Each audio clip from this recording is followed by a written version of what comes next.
Hello दोस्तों, good evening भाई। अविनाश, साक्षी, मंजूर, देखो बहुत सारे स्टूडेंट हैं हमारे साथ में, क्वाड्रिलेटरल पढ़ने के लिए तैयार हैं। सर मैं भी जॉन सीना ब्रॉक लेसनर का फाइट देखा हूं, मुझे आपसे फाइट करने का मन कर रहा है। अरे क्यों पिटने को डोल रहे हो ये बताओ। अनु, अविनाश, सोनाली, यशदेव, ठीक है। अच्छा सूर्या, सर जी नेटफ्लिक्स पे डार्क देखो एक बार, ठीक है। विक्रांत, सर्दी मोदी लॉकडाउन 5 ला रहे हैं, वो लॉकडाउन ही लाते रहेंगे, होना है नहीं कुछ उनसे। चलो देखिए, मैं आप लोगों को बताना चाहता हूं कि बहुत सारे स्टूडेंट हमारे साथ ऐसे जुड़ गए हैं जिनका बेसिक बहुत कमजोर है, वो मेंस बैच में भी हैं, और बहुत सारे स्टूडेंट ऐसे भी हैं जो तैयारी करना चाहते हैं। तो हम एक बैच लेके आ रहे हैं, कंप्लीट मैथ्स रिकॉर्डेड सेशन है। जैसे तो लाइव है, आपको लाइव में ज्यादा मजा आता है, वैसे मैं देख रहा हूँ, लेकिन काफी सारे स्टूडेंट रिकॉर्डिंग भी देखते हैं। तो मतलब जो अभी मैंने लाइव बैच पढ़ाया है केरविल ऐप पे, अर्थमेटिक और एडवांस दोनों का रिकॉर्डेड सेशन में लेके आ रहा हूं। 30 मई को शाम को 7 बजे इस बैच के रजिस्ट्रेशन स्टार्ट हो जाएंगे। आप अर्थमेटिक लेना चाहते हो तो अर्थमेटिक स्पेशल ले सकते हो, आप केवल एडवांस पढ़ना चाहते हो तो केवल एडवांस पढ़ सकते हो। मेरे हिसाब से तो दोनों पढ़िए, ठीक है ना। तो आपके दोस्त, आपकी जानकारी में आपके भाई बंधु रिश्तेदार सब लोगों को ये जो है बैच के बारे में बताओ, और मैक्सिमम जो है स्टूडेंट इस अपॉर्चुनिटी को ग्रैब करें। 30 मई को शाम को 7 बजे ये बैच आएगा। अच्छा रोहन, पैसा ज्यादा है, कानव कितना पैसा होना चाहिए?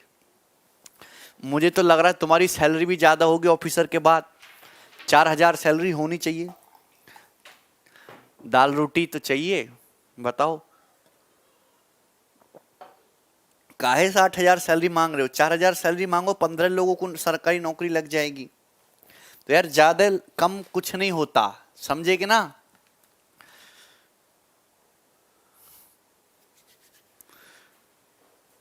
बोलो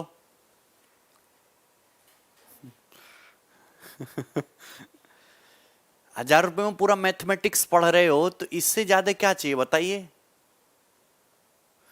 अच्छा विनू,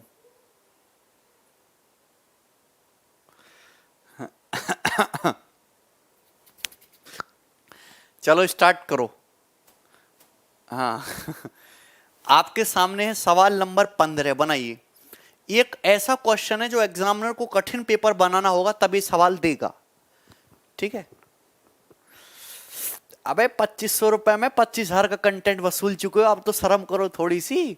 हाँ, एक स्क्वायर एबीसीडी है, पी और क्यू 2 पॉइंट है, एडी और डीसी पे रेस्पेक्टिवली पीबी 12 है, पी क्यू 5 है, बी क्यू 13 है। तो स्क्वायर एबीसीडी की साइड भुजा बताइए, करिए। बहुत अच्छा सवाल है एक्चुअली। देखिए बड़ी सिंपल सी बातें हैं, मैं आपके सामने एक स्क्वायर एक वर्ग बनाता हूं दोस्त।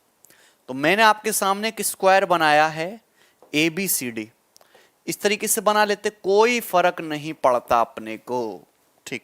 साल में बोला है पी और क्यू 2 पॉइंट है एडी और डीसी पे, है ना, इस तरीके से कि पी बी 12 है, तो यहां पॉइंट हो गया, पी बी जो है ये तुम्हारा 12 हो गया, क्यू पॉइंट है तुम्हारा सी डी पे कि बी क्यू 13 हो गया। अच्छा बी क्यू 13 हो गया, तो ये बी क्यू दो दोस्त आपका 13 हो गया, और पी क्यू 5, ये पी क्यू जो है ये आपका 5 हो गया, ये आपको दिया है। तो आपसे पूछा है इस स्क्वायर की साइड की लंबाई बताओ, स्क्वायर की साइड बताओ, कैसे करेंगे, ठीक है। आप ये बात जानते कि ये जो है 12 5 13 राइट एंगल ट्राइंगल है, समकोण त्रिभुज है। आपको स्क्वायर की साइड बतानी दोस्ती, ये ए बताना है स्क्वायर की साइड है भाई, ये एक्स मान लो, स्क्वायर की साइड आपको ये एक्स बतानी है, कैसे बताओगे? By similarity. देखो सिमिलरिटी से तो कर ही सकते हो, पर पाइथागोरस ही लगेगी। आप देखो इन दोनों ट्राइंगल में सिमिलरिटी लगा लो, आपका आंसर आ जाएगा।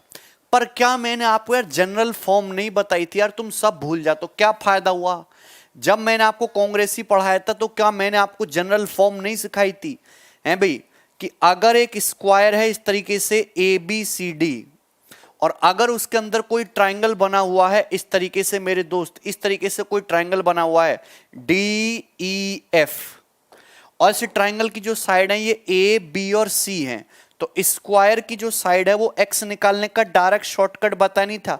मैंने क्या बोला था, मैंने बोला था फोकस करो c पे, क्योंकि c खास है। ओके, ये जो साइड a है ये वर्टेक्स से शुरू हो रही है, b भी वर्टेक्स से शुरू हो रही है, तो लेकिन ये जो c है इसका कोई भी जो एंड पॉइंट है वर्टेक्स पे नहीं है। तो x की जो लंबाई थी वो क्या होगी, a है ये b, a square plus b square minus C square upon twice of under root A square plus B square minus 4 delta. चूरन बना लिया ना इसका, बोलो। ट्राइंगल को शिफ्ट करके कॉन्करेंसी समझाई थी। हालांकि ये तो 90 डिग्री एक स्पेशल ट्राइंगल दे दिया, आप इस ट्राइंगल में सिमिलरिटी लगा के कर सकते थे, but this is the theorem. तो आप जानते कि भैया यहां पे ये जो है ये 12 है, ये 13 है, तो a का मतलब 12 square plus 13 square minus 5 square हो जाएगा ये। बोलो दोस्तों ठीक है ना। और ये upon twice of under root A square plus B square, तो 12 square plus 13 square minus 4 delta. Delta मतलब कितना हो जाएगा, 12 पंजे 60 का आधा 30 और 30 चौका 120। ठीक है भाई, तो ये 12 का स्क्वायर 140 बटे 140 प्लस 140 बटे 2 144, और सिंपल सा 140 माइनस 120 24, 169 प्लस 24 193, तो 144 upon under root 193 centimetre. D option answer आ जाएगा, ये आंसर है। डेल्टा क्या है, इस ट्राइंगल का एरिया है डेल्टा।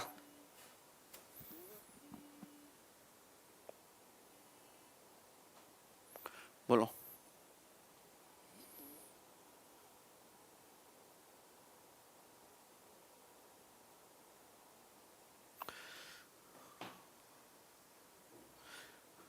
बोलो यार, आया कि नहीं समझ।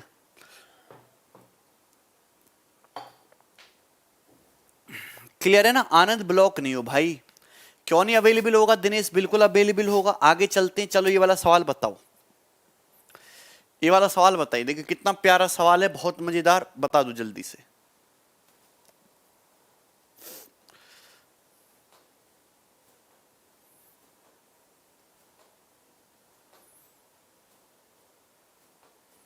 ठीक है,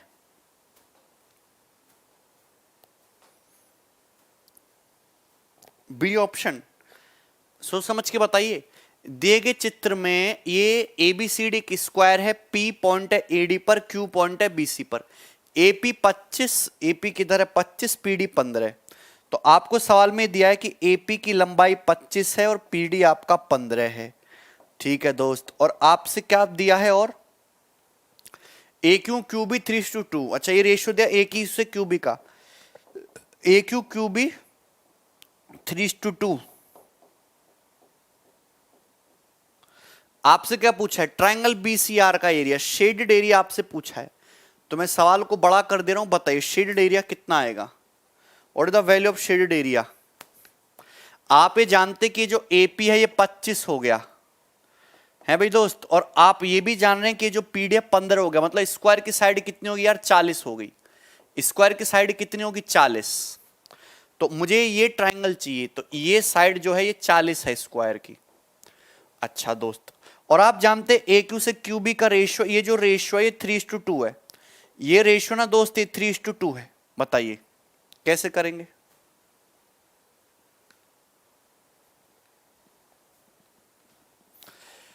सी रोहित, जो कॉर्नर से शुरू ना हो, जो कहीं पे कोने पे ना मिले।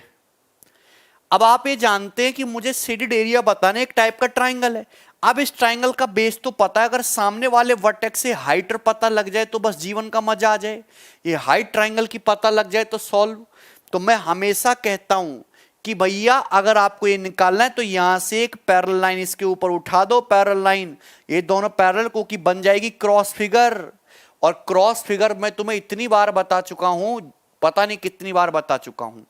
और इन दोनों क्रॉस फिगर की जो करस्पॉन्डिंग साइड्स का रेशियो होगा वही इनके हाइट का। आमने सामने के दोनों ट्राइंगल सिमिलर होंगे मोटू छोटू, जो इनकी करस्पॉन्डिंग साइड्स का रेशियो वही हाइट का रेशियो है भाई। आप जानते हैं कि ये तुम्हारा 90 डिग्री है दोस्त, ये भी 90 डिग्री है। आप जानते हैं राइट एंगल के अंदर राइट एंगल करस्पॉन्डिंग साइड का रेशियो 2:5 है। तो 5 का मतलब 25 है, तो कहने का मतलब अगर 5 का ये 2:5 का रेशियो भाई, ये 2 है और ये पूरा 5 है, तो ये भी 2:5 आएगा। तो 5 का मतलब 25, तो 2 का मतलब 10 सेंटीमीटर, तो 10 सेंटीमीटर आ गई लेंथ। ये तो इसमें तो कोई प्रॉब्लम नहीं थी, 10 ही आ गया, सवाल खत्म। अब आप मुझे ये जानते हो कि जैसे स्क्वायर की साइड 40 है, 40 को 2:3 में ब्रेक कर दो। 5 का मतलब 40, 1 का मतलब 8, 3 का मतलब 24, 2 का मतलब 16।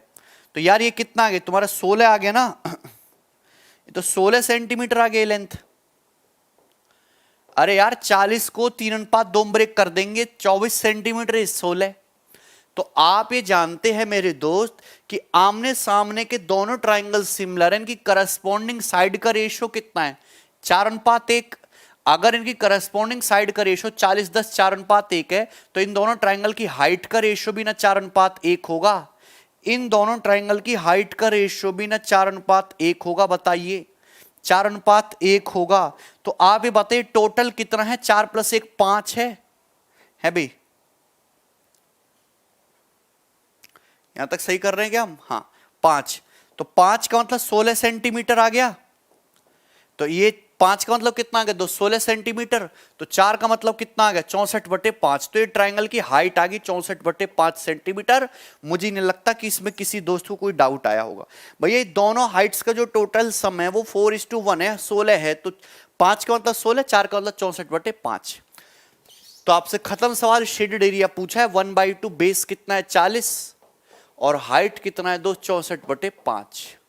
तो 5 दूनी 10 से 4 बार कट जाएगा, 64 चौका 256। ये आंसर आ जाएगा। बोलो बढ़िया सवाल है कि नहीं मेंस के लिए, है भाई। थेल्स सिमिलरिटी स्क्वायर लगा दिया हमने।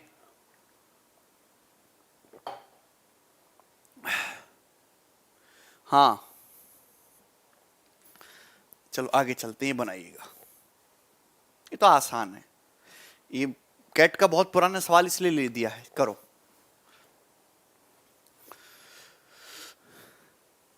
प्रशांत नया सवाल है, पेपर का पूछा हुआ है ये वाला।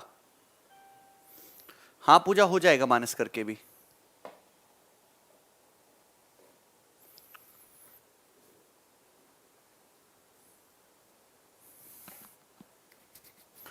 बोलो बोलो।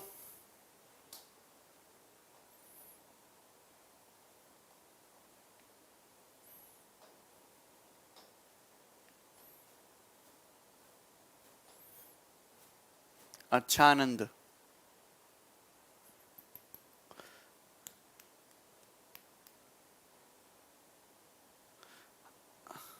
बताइए क्या उत्तर आया इस सवाल का, आया किसी का?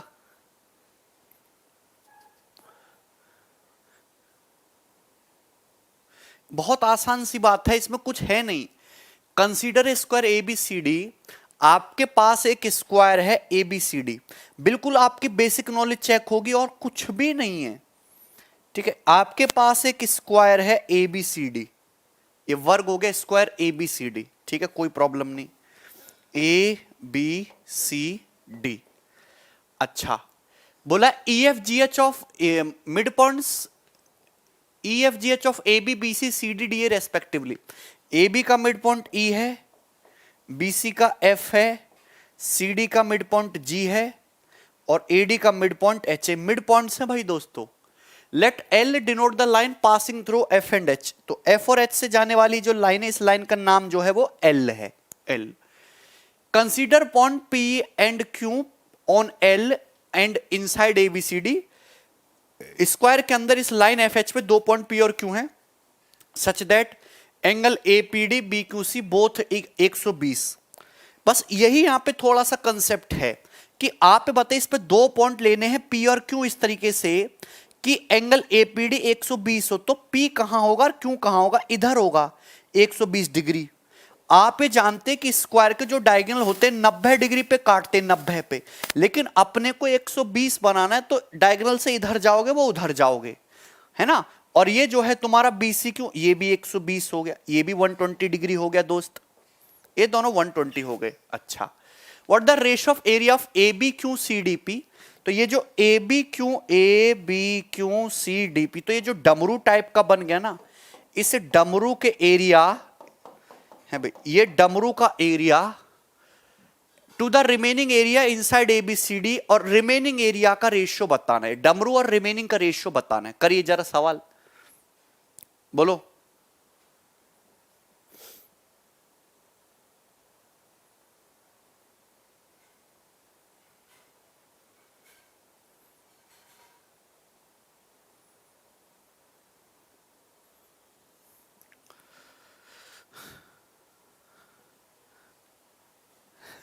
देखिए आप ही बताओ, आपको 120 30 30 ट्राइंगल नहीं पता क्या दोस्त? अगर ये 120 डिग्री है, ये 30 डिग्री है, ये 30 डिग्री है, तो मैं कितनी बार बता चुका हूं, 30 के सामने 1 होता है, 30 के सामने 1 होता है, 120 डिग्री के सामने √3 होता है। रेशियो पता होना चाहिए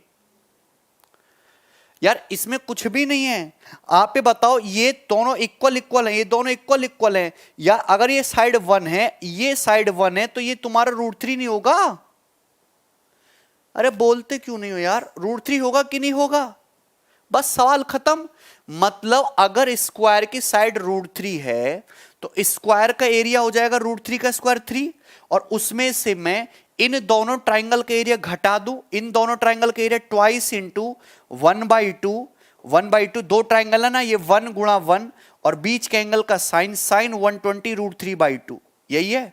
और इसको अगर मैं डिवाइड कर दूं, रिमेनिंग एरिया मतलब इन दोनों ट्राइंगल का 2 इंटू 1/2, साइड है 1 इंटू 1, साइड 1 इंटू 1, बीच का एंगल 120 है, √3/2।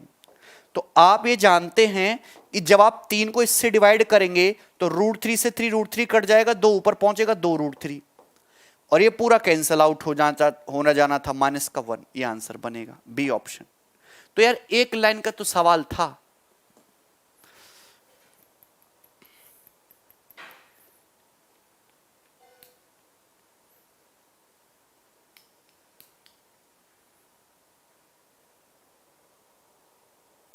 Y PD equal to AP, क्योंकि ये H और ये जो F है मिड पॉइंट है बेटा, ये मिड पॉइंट है। स्क्वायर एक सिमेट्रिक फिगर है, मिड पॉइंट है, तो मिड पॉइंट्स को मिलाया गया, तो लाइन परपेंडिकुलर, जो ऊपर है वही पिक्चर नीचे है। अरे स्क्वायर की साइड अगर √3 है, तो स्क्वायर का एरिया क्या होगा, √3 का स्क्वायर 3। नहीं कर पाओगे, चलो ये करो। हाँ ये बढ़िया सवाल है यार, ये तो तुम्हें करना ही पड़ेगा। चलो बनाओ।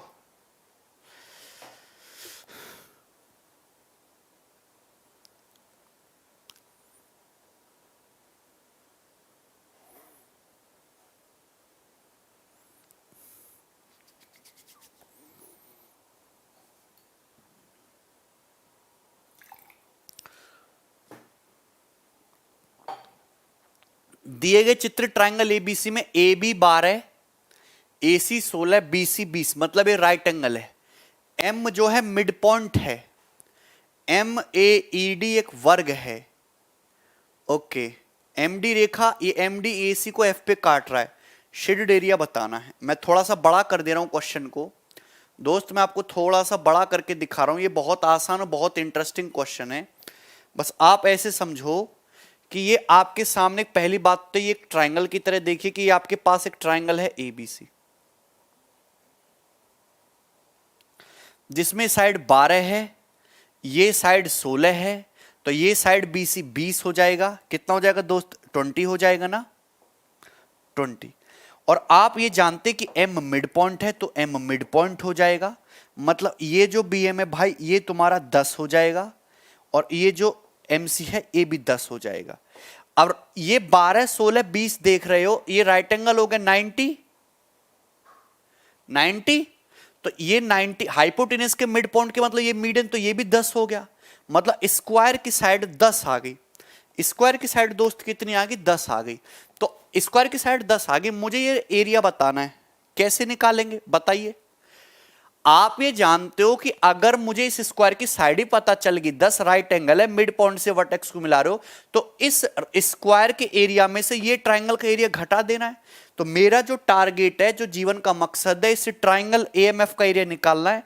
और ये स्क्वायर का एंगल 90 डिग्री है यार दोस्त, ये 90 डिग्री है, और ये साइड पता है 10, तो अगर ये साइड और पता लग जाए तो बात बन जाए। ये साइड और पता लग जाए तो बात बन जाए। करो, हमको बस एमएफ पता लगाना है, राइट एंगल की टांगे पता चल जाएंगी तो एरिया इसका आ जाएगा। अब ये कैसे पता लगेगा, ये देखो ये 10 ये 10, सपोज अगर ये एंगल थीटा है तो ये भी थीटा होगा, होगा कि नहीं होगा। अगर ये थीटा है, ये 90 है तो ये 90 माइनस थीटा होगा। अब आप ये जानते हैं कि ये थीटा, ये 90 तो ये 90 माइनस थीटा होगा। सबको समझ में आया कि नहीं समझ आया। अरे यार ये 10 है, ये 10 है, अगर ये सपोज थीटा है तो ये थीटा होगा, आइसोसेलेस है 10 10, theta theta 90 90 minus theta, theta 90 90 minus theta. तो क्या छोटू triangle theta 90 90 minus theta, theta 90 90 minus theta similar हो गया।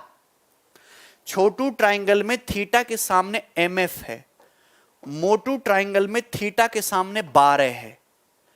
ठीक है दोस्त, छोटू ट्राइंगल में 90 माइनस थीटा के सामने 10 है, मोटू ट्राइंगल में 90 माइनस थीटा के सामने 16 है। तो कितना जाएगा, 3 4 3 12, 4 चौक 16, तो एमएफ आ जाएगा 30/4, 7.5, 7.5 आ गया। बोलो बात समझ में आई। मतलब ये जो लेंथ है 7.5 निकाली बाई सिमिलरिटी, एक ही सेकंड लगा यार, एक ही लाइन तो लगी, कर लेंगे। तो आप ही बताओ दोस्त, अगर ये 10 है, 7.5 है, 90 है, तो राइट एंगल का एरिया कितना जाएगा, 75/2, 10 गुणा 7.5/2, 75/2, 37.5 सेंटीमीटर स्क्वायर। तो 37.5 आ गया। अगर स्क्वायर की साइड 10 है तो स्क्वायर का एरिया 100 हो गया, तो 100 में से 37.5 घटा देंगे तो शेडेड एरिया कितना आ जाएगा, 62.5 सेंटीमीटर स्क्वायर ही शेडेड एरिया आएगा भाई। और ये आंसर, कितना सुंदर, कितना प्यारा, कितना आसान सा सवाल था।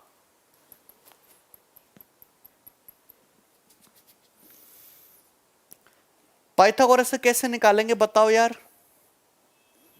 कुणाल बताओ।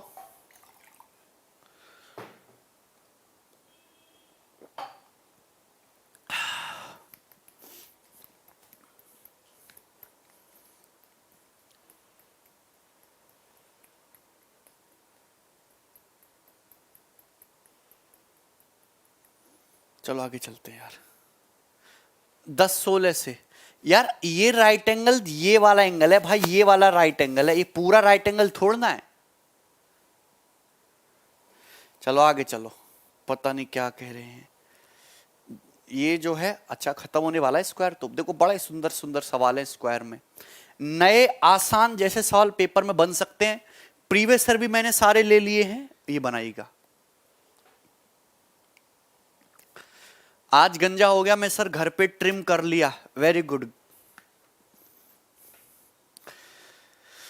ठीक है अभिषेक, हाँ राम रतन।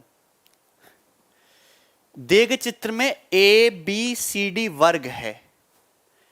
अगर ए बी सी डी वर्ग है, मैं थोड़ा सा बड़ा कर दे रहा हूं सवाल को, ठीक है, ये दिखा आपको। चलो मैं बता दूंगा क्या है। देखिए चित्र में ए बी सी डी वर्ग है, A B C D square है, ए एम 24, उसके बाद एनसी 24, ये एनसी 24, उसके बाद एम बी 10 10, डीएन 10, और ये दोनों ही राइट एंगल है, मतलब ये एंगल 90 है, ये एंगल 90 है, राइट एंगल बने हुए हैं इस तरीके से। ऐसे ही 24 24 10 10। तो आपसे पूछा एम एन की लंबाई, एम एन बताइएगा, एम एन बताइएगा।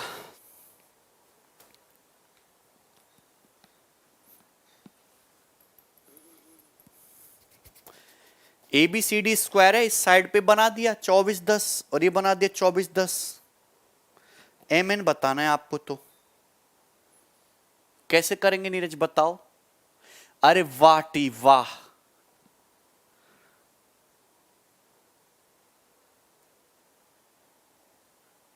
वाह टी यार तुम हीरो हो मेरे भाई। आप ये बताइए राइट एंगल बड़ा छोटा, मैं आपको बताता हूं एक ऑर्डर में चलते हैं, बड़ा छोटा, ये बड़ा छोटा, फिर उसके बाद बड़ा, फिर छोटा। बोलो दोस्त, है भी छोटा बड़ा फिर छोटा फिर बड़ा। बोलो 90। तो अगर ये 10 है, ये 24 है, आप ये बताइए 24 है, ये 10 है, तो क्या ये स्क्वायर नहीं बन गया बताइए। क्या ये स्क्वायर नहीं बन गया? अरे दो साइड पे दे रखा था तो आपको ये दो साइड से डिलीट ही तो कर दिया था। 24 10 24 10 नहीं बन गया स्क्वायर? बाहर भी स्क्वायर। अगर ये 24 10 है तो 34 हो गया साइड 34 34 34 साइड 34 तो डायगोनल कितना 34√2 आंसर।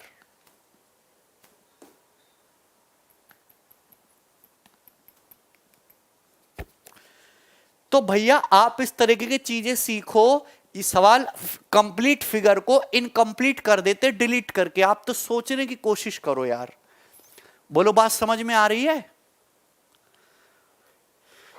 इस तरह की चीजें आपको इजाद करनी होंगी। सवाल ऐसे ही तो बनते, पहले पूरा डायग्राम खींच लिया होगा फिर दो तरफ से मिटा दिया, बन गया सवाल। ठीक है? अरे कोनो प्रॉब्लम, कोई समस्या? आगे चल रहे हैं, ये बनाइएगा। Yes, this one is the very good. मैं कहूंगा कि this is one of the important question. This is important सवाल भाई। ठीक है, इसको बनाओ।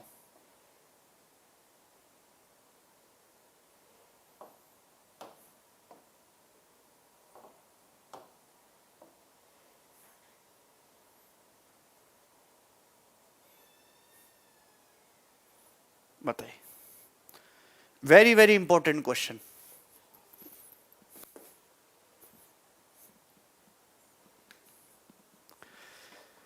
सर पीएनबी ज्वाइन करूं एज ए पीओ या नहीं? सीजीएल की प्रिपरेशन कहां, कब है ज्वाइनिंग यार?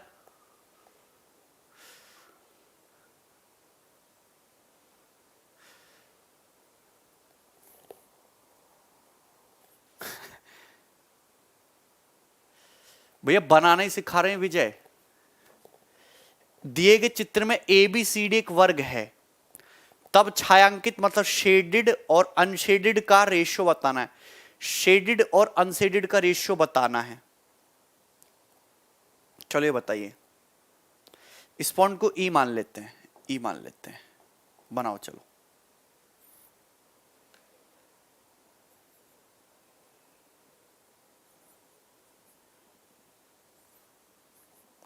बी ऑप्शन 4:5 है।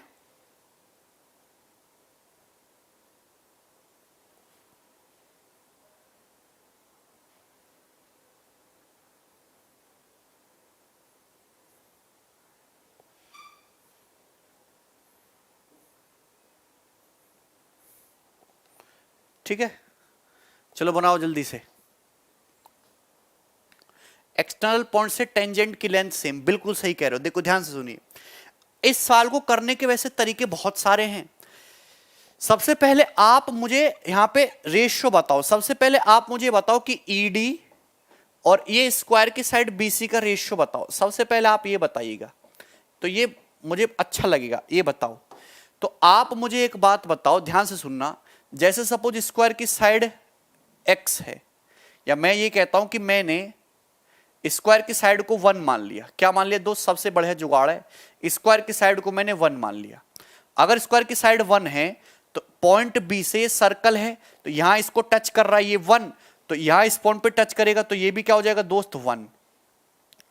क्या हो जाएगा दोस्त? 1 हो जाएगा। आप कहेंगे हाँ सर यार 1 तो हो रहा है, 1 है ना। सर्कल के बाहर से टेंजेंट ऐसे सर्कल ही तो है। ये टेंजेंट 1, ये टेंजेंट 1। आप ये देखो पॉइंट ई से ये टेंजेंट है, ये टेंजेंट है। तो अगर मैंने इसको मान लिया कि अगर ये x है दोस्त, तो ये भी कितना हो जाएगा? आपका x हो जाएगा सर्कल के बाहर से। ठीक है, आप कहेंगे हाँ सर बिल्कुल टकाटक है। अगर स्क्वायर की साइड 1 है, ये x है, तो कितना बचेगा? 1 माइनस x बचेगा। बोलो। आप कहेंगे हाँ सर बिल्कुल सही जा रहा है अब तक। बोलो यहां तक किसी को कोई प्रॉब्लम? तो आपको दिख गया right angle triangle, this angle is 90 degree दोस्त। आपको दिख गया ना राइट एंगल ट्राइंगल? बोलो भाई, आपको राइट एंगल ट्राइंगल दिख गया ना? 1 माइनस एक्स होगा। तो आप ये जानते हैं 1 square plus 1 minus X square equal to 1 plus X square. तो आप जानते हैं 1 जब ये इधर आएगा तो ये 4x हो जाएगा। अलजेब्रा में सिखा है डायरेक्ट 4x हो जाएगा। तो x की वैल्यू कितनी है? 1/4 आ गया ना। एक ही लाइन का है, एक के अलावा कुछ भी ले लो प्रशांत। देखो हम क्या दो वेरिएबल मानना, एक्चुअली हमको निकालना तो रेशियो। आप ऐसे करते हो, कभी इसको x मानते इसको y मानते, तो दो दो वेरिएबल कंफ्यूजिंग होता। मैंने एक को एक मान लिया, दूसरे को x मान लिया, तो x के लिए आएगी तो एक की ही टर्म में ना। सवाल में आप लोग करते क्या, आप ऐसे करते हैं स्क्वायर की साइड को a मान लेते, इसको x मान लेते, x के लिए एक ही टर्म में निकाल ले। हमने क्या किया, इसको एक मान लिया, एक वेरिएबल में ही रहा x, तो x के लिए सीधा एक की टर्म में आ जाएगी। बोलो, तो x 1/4 आ गया। बोलो दोस्त, यहां तक किसी को कोई प्रॉब्लम? मतलब अगर मैं ये कहना चाहता हूं कि अगर BC मैंने स्क्वायर की साइड एक मानी तो 1/4 आया, तो रेशियो कितना है? 1:4 का रेशियो है। तो ये सवाल पेपर में पूछा गया, बस इतना। अब ये तो मैंने आगे बढ़ाया है। बोलो, कर लेंगे ना? 3 4 5 बन गया। वेरी गुड दोस्तों, 3 4 5। तो अगर मैं इसको हटा दूं, ये हटा दिया मैंने, तो मैं आपसे ये कहना चाहता हूं कि अगर ये दोस्त 1 है तो यार ये कितना आ गया स्क्वायर की साइड? ये 4 आ गई ना। तो यार ये कितना हो गया तुम्हारा दोस्त? 3 हो गया। ये 3 हो गया, तो ये कितना आ गया तुम्हारा? 4 आ गया। तो आप ये बात जानते हो, शेडेड एरिया कितना हो गया? 4 3 12 6 होगा शेडेड एरिया, राइट एंगल है। अनशेडेड कितना होता है? अच्छा, स्क्वायर की साइड 4 है तो स्क्वायर का एरिया 16 होगा। 16 में से 6 घटा दो तो अनशेडेड कितना बचा? 10। तो 6 रेशियो 10 का मतलब 3:5 आ गया शेडेड से अनशेडेड का रेशियो।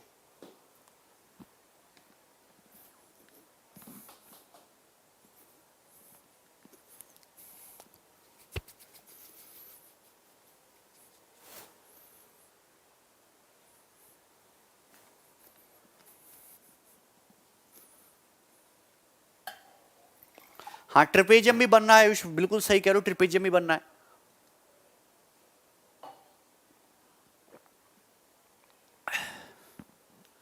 दस बताओ एक बार। अरे यार, इस राइट एंगल ट्राइंगल का एरिया कितना आ गया? 4 3 12 6 सेंटीमीटर स्क्वायर। और अगर स्क्वायर की साइड 4 है तो स्क्वायर का एरिया 16 हो गया। तो 16 में से राइट एंगल 6 घटा दो तो बाकी अनशेडेड कितना है? 10। बस इतना ही तो था। चलो ये करो।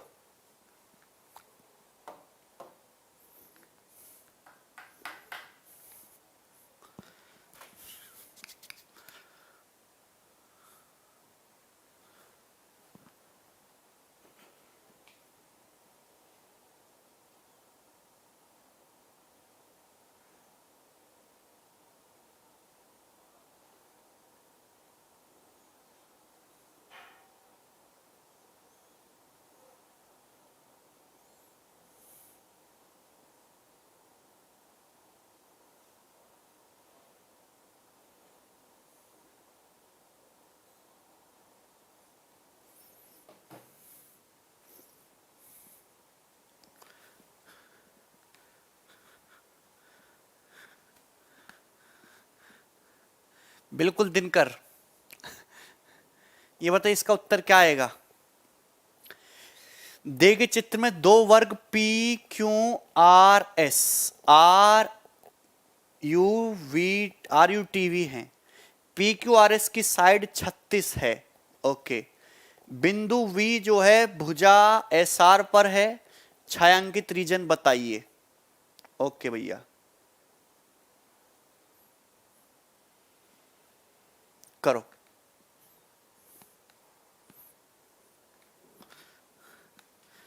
बिल्कुल वेरी गुड, विशांत ने बता दिया शिफ्टिंग से। मुझे बस ये दिया गया है, इस सवाल में दिया गया है कि इस स्क्वायर की साइड 36 सेंटीमीटर है।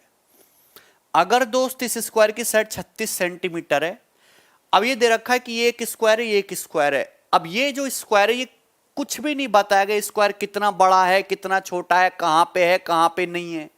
तो आप कुछ भी मत करो, अपनी मर्जी से इस स्क्वायर को कहीं भी रख सकते हो। मुझे ये तो दिख ही रहा है यार, मुझे ये तो दिख ही रहा है कि ये तुम्हारा PQRS, इसका तो मैं कुछ नहीं कर सकता यार, ये 36 है।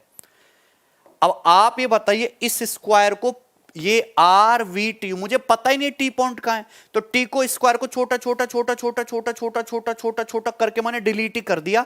मतलब मैं इस टी पॉइंट को R पे ले आया, UP R पे आ गया है ना, VV R पे आ गया। स्क्वायर ना बिल्कुल खत्म हो गया, स्क्वायर ना दोस्त बिल्कुल खत्म हो गया, ऐसे सिकोड़ता सिकोड़ता सिकोड़ता सिकोड़ता यहीं पे खत्म कर दिया, आर पॉइंट पे लिया तन नक्शा। तो आप ये बताइए टी से क्यू को मिलाया गया है, तो टी से क्यू को मिला दिया। आप ये जानते हैं कि यहां पे इस पॉइंट से इस पॉइंट को मिलाया गया है, ये मिला दिया। आप जानते हैं इससे क्यू को मिला है, ये मिला दिया।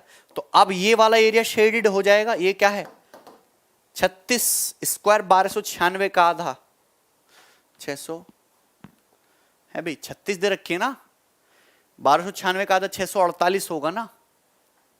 हाँ इक्वल भी बना सकते थे सौरभ, बिल्कुल इक्वल बना सकते थे दोस्त। सर हाँ दोनों को इक्वल भी बना सकते थे, कोई परेशानी नहीं, मैंने तो सिकोड़ के जीरो कर दिया।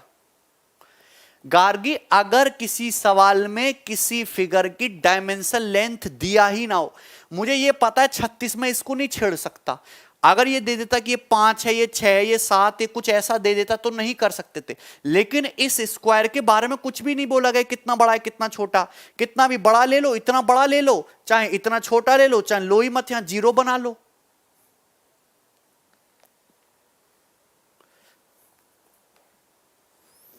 चलो आगे चलते हैं। ये बनाइए, देखो ये अच्छा सवाल है, this one is good question.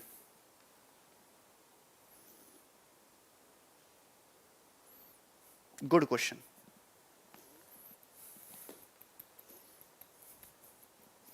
नहीं कुणाल, डाटा अनडिफाइंड नहीं है। हाँ मित,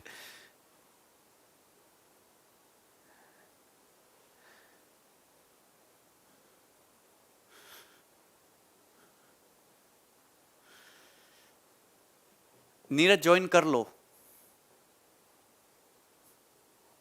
बताइए।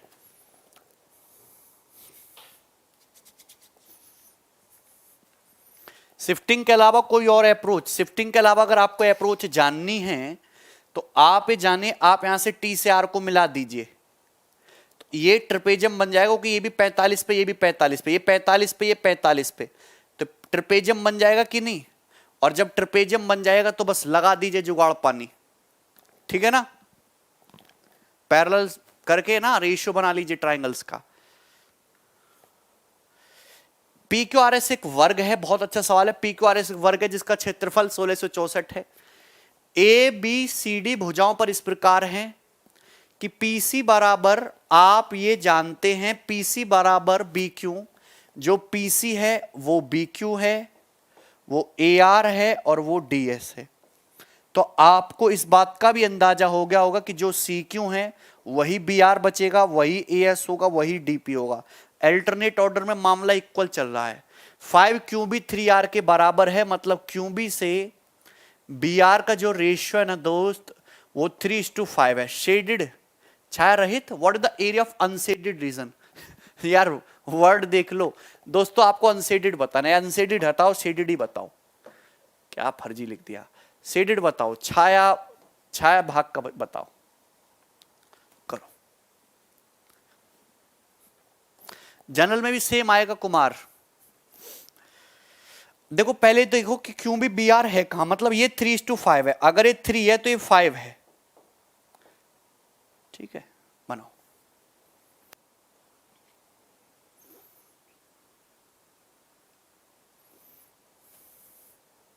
बोलो।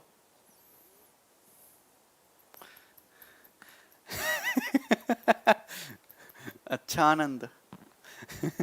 देखिए मेरे भाई, अगर मैं सी से डी को मिला दूं यार और ए से बी को मिला दूं, तो क्या आपको ये नहीं दिख रहा कि ए बी सी डी भी एक स्क्वायर बन गया? क्या आपको ये नहीं दिख रहा ए बी सी डी भी एक स्क्वायर बन गया दोस्त? ए बी सी डी भी एक स्क्वायर बन गया यार। मैंने आपको ऐसा कंसेप्ट क्लियर कर रखा है, अगर आप डी से सी को मिला दो, ये कोने में 4 राइट एंगल बिल्कुल सेम, और ये इक्वल इक्वल बड़ा छोटा ऑर्डर चल रहा है, ये ए बी सी डी भी एक स्क्वायर बन गया कि नहीं? एक्स को कुछ समझ नहीं आ रहा, वेरी गुड एक्स। तो आप ये बताइए, अगर ये 5 है, ये 5, ये 5, ये 5, ये 5, ये 3, ये 3 हो जाएगा ना? अरे यार ये 3, ये 3, ये 5, ये 3, तो ये कितना आ जाएगा भाई? ये साइड 25 और 9 34, √34। आप मुझे एक बात बताओ, बड़े स्क्वायर की साइड 8 है तो बड़े स्क्वायर का एरिया कितना है 64। बड़े स्क्वायर की साइड कितनी दोस्त 8, 5 3 8, तो बड़े स्क्वायर का एरिया 64 है। आप बताओ छोटे स्क्वायर की साइड रूट 34 आई, 5 3 25 और 9 का ट्रिपलेट रूट 34 होता है ना, रूट 34, तो बड़े स्क्वायर का एरिया 34 आएगा, बड़े स्क्वायर का एरिया 34 आएगा। लेकिन 34 तो पूरा है ही नहीं है, तो आधा ही ले रहे हैं स्क्वायर का, यानी सॉरी बड़े इसकी छोटे स्क्वायर की साइड रूट 34 आई, अगर रूट 34 आई तो एरिया इसका 34 यूनिट होगा, लेकिन हम तो आधा ही ले रहे हैं, तो 17 17 मतलब मुझे 17 की वैल्यू निकालनी है। आप मेरी बात के अर्थ को समझे, बड़े स्क्वायर की साइड 8 है तो एरिया कितना होगा 64 यूनिट, छोटू स्क्वायर की साइड बेटा रूट 34 है, 5 और 3 का ट्रिपलेट, तो एरिया 34 यूनिट होगा, लेकिन हम आधा ही एरिया शेडेड किए तो 17, तो 64 यूनिट का मतलब क्वेश्चन में कितना दिया है 1664, यानी कि कितने गुना है बताइए भाई, 16 चौका 64, 104, और ये 4 दूनी 8 और 4 6 24, 26 गुना है, 26 गुना है, तो ये भी 26 गुना होगा है भी, 17 छिक्का 102 का 2, 10 17 दूनी 34, 10 42 442 सेंटीमीटर स्क्वायर, ये तुम्हारा शेडेड एरिया आ गया। बेहतरीन सवाल।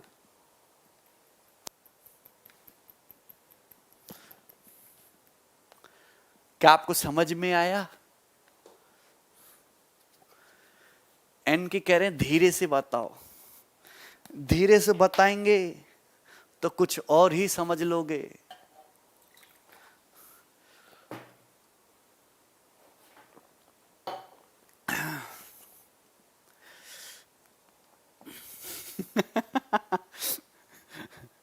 अरे कैसे मिड पॉइंट बना लोगे मोहम्मद जब फिक्स कर दिया।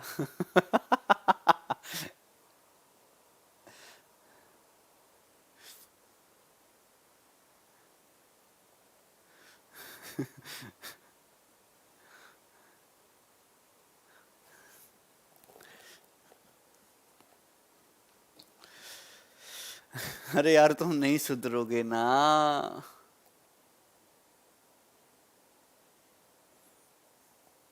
कर लेंगे क्या, कर लोगे ना 17 फिर से बेटा। यार ये बताओ कि छोटी स्क्वायर है, छोटी स्क्वायर की साइड रूट 34 है, तो ये साइड अगर रूट 34 है तो सॉरी एरिया कितना हो जाएगा 34, और अगर आधा पार्ट शेडेड करेंगे तो ये 34 का आधा 17 नहीं रहेगा 17। धीरे धीरे मेरी जिंदगी में आना, धीरे धीरे सवाल बताना है। चलिए बताओ 23 नंबर सवाल। तंग आ लिया हूं मैं तुमसे।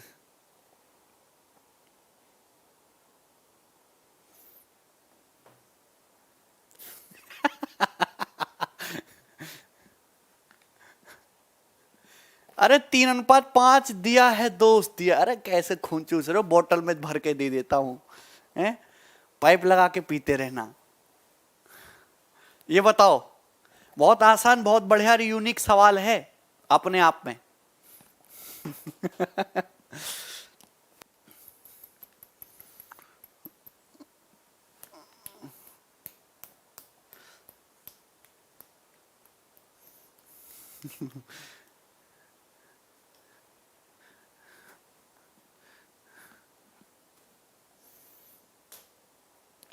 सर आज मैं गर्मी में बेहोश हो गया यार। अंकुर ऐसे कैसे भाई, कहां रहते हो, इतनी गर्मी कैसे?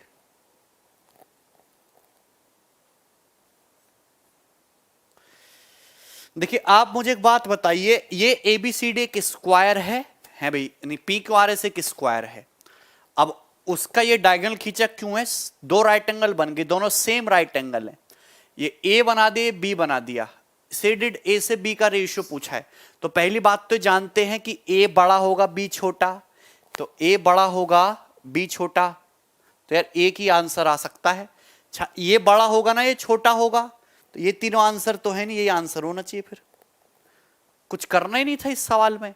मुझे पता है कि राइट एंगल ट्राइंगल में स्क्वायर हाइपोटेनस पे नहीं, यहां कोने में लार्जेस्ट बनेगा, कोने में लार्जेस्ट बनेगा। बोलो दोस्त, बोलोगे ना? क्या आप मेरी बातों को समझोगे?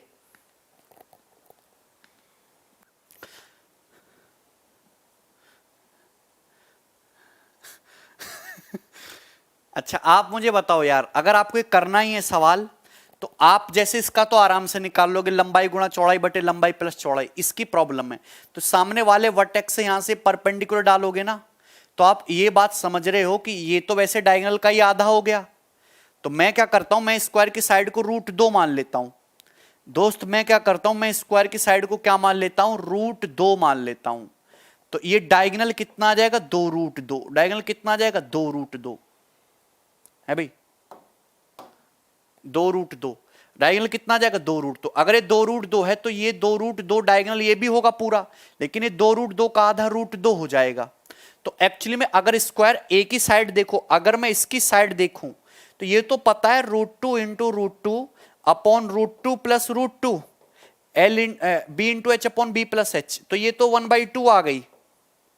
अगर मैं इसकी साइड देखूं तो बेस कितना है, 2√2, हाइट कितनी है, √2 अपॉन बी प्लस एच, यानी कि 3√2 है भाई। तो ये √2 कट जाएगा, 2√2/3। सही कर रहे हैं क्या? तो इसका एरिया 1/4 आ गया, इसका एरिया कितना आ गया तुम्हारा, 8/9 आ गया। कुछ ना कुछ तो गड़बड़ है। हाँ गड़बड़ बता दी ना दोस्त, पकड़ ली गड़बड़ मैंने, ये गड़बड़ होगी यहां पे। अगर स्क्वायर की साइड √2 मानी है, √2, तो ये डायगोनल 2 आ जाएगा। बताओ, मैंने इसलिए ही √2 माना, कहां दिमाग है। √2 इसलिए माना जिससे कि 2 आ जाए, जिससे कि 2 हो जाए, और ये तुम्हारा आधा 1 हो जाएगा, तो ये तो ठीक है। इसकी साइड कितनी आ जाएगी, 2 इंटू 1 अपॉन 2 प्लस 1, यानी कि 2/3, 2/3 दोस्त। तो इसका जो एरिया है वो 1/4, और जो इसका एरिया है, अभी भी गड़बड़ है क्या, √2 इंटू √2 2/4/9। कहां दिमाग चल रहा है ये, है भाई। 1/√2 है यार, ठीक है, 1/2। तो कितना आ जाएगा तुम्हारा, 9/8। अब ठीक है, कोई प्रॉब्लम नहीं है अब, ठीक है भाई। मुझे पता है डायगोनल 2 था, इस पे परपेंडिकुलर 1 था, तो 2 इंटू 1 अपॉन 2 प्लस 1, 2/3। ये कितना आ गया तुम्हारा, √2 इंटू √2 अपॉन √2 प्लस √2, 2√2। ठीक है, तो 2 से 2 काट दिया, 1/√2 आएगा। ठीक है, चलो आगे चलते हैं। यस, ये बनाइए, ये अच्छा सवाल है, ये शायद लास्ट सवाल होगा।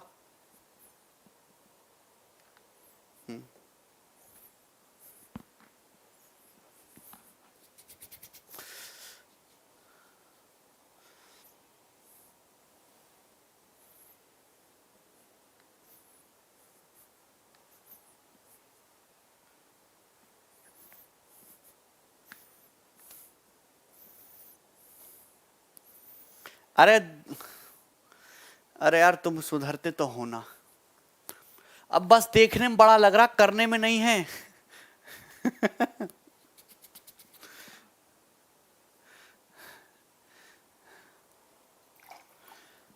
कब का सौरभ, कब का।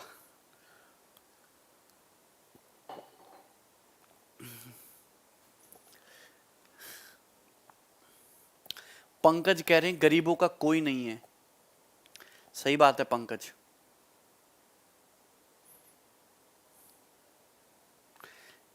हाँ विशांत, देखिए S1 एक स्क्वायर है जिसकी साइड A है, अनदर स्क्वायर बनाया गया है उसके मिड पॉइंट को मिला के, कोई दिक्कत नहीं। सेम प्रोसेस को अप्लाइड किया गया है, इज अप्लाइड टू S2, जिससे स्क्वायर S2 बने।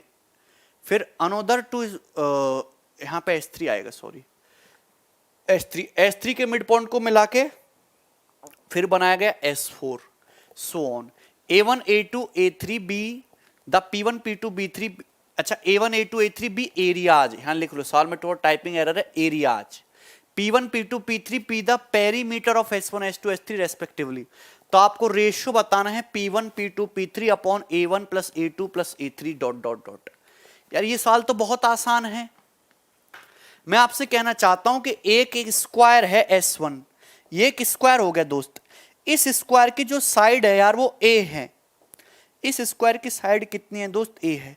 इसके मिड पॉइंट को मिला के एक दूसरा स्क्वायर बनाया गया, उसके मिड पॉइंट को मिला के एक दूसरा स्क्वायर, उसके मिड पॉइंट को मिला के दूसरा, उसके मिड पॉइंट को मिला के दूसरा।